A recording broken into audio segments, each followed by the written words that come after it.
Hello everyone, কেমন আছো তোমরা সকলে? আশা করছি তোমরা খুব ভালো আছো। আমি অনেকটাই ভালো আছি। তো আজকে আমি, মা আর বাবা চলে গেছিলাম, যেহেতু কালী পুজোতে আমাদের প্রচুর নেমন্ত্রণ ছিল বাড়িতে, তো তার জন্য গেছিলাম। আর জানো তো, প্রথম একটা বাড়িতে নেমন্ত্রণ খাওয়ার পরে পরের দুটো বাড়িতে জাস্ট আমরা যাই, ঠাকুর প্রণাম করি আর ওদের সাথে একটু কথা বলে বেরিয়ে আসতে হয়। কিন্তু তো কিছু করার নেই, বলে একদিনে যদি 4-5টা বাড়িতে নেমন্ত্রণ থাকে তো সেখানে খাওয়াটাও খুব অসুবিধাজনকই হয়ে যায়।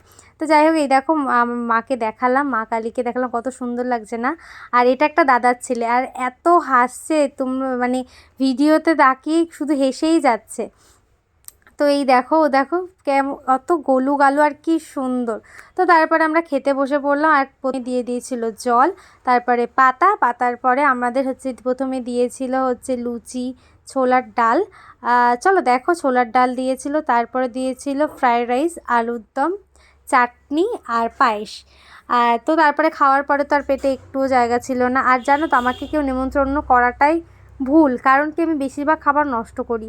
আমি খেতে চাই, কিন্তু আমার পুরোপুরি শেষই হতে চায় না, জানি না কেন। তো তারপরে এই বাড়িতে চলে আসলাম। এটা একটা পাশেই পিসির বাড়ি ছিল।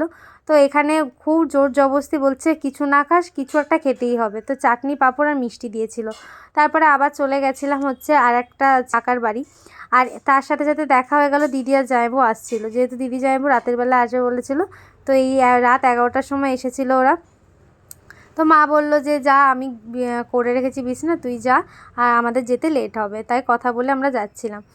তো তারপরে চলে আসলাম ওই কাকাটার বাড়িতে। আর যখন গেছিলাম প্রায় পুজোর শেষ মুহূর্তে, তো খুবই ভালো লাগছিলো, এখানে আরতি হচ্ছিলো, আরতি দেখছিলাম।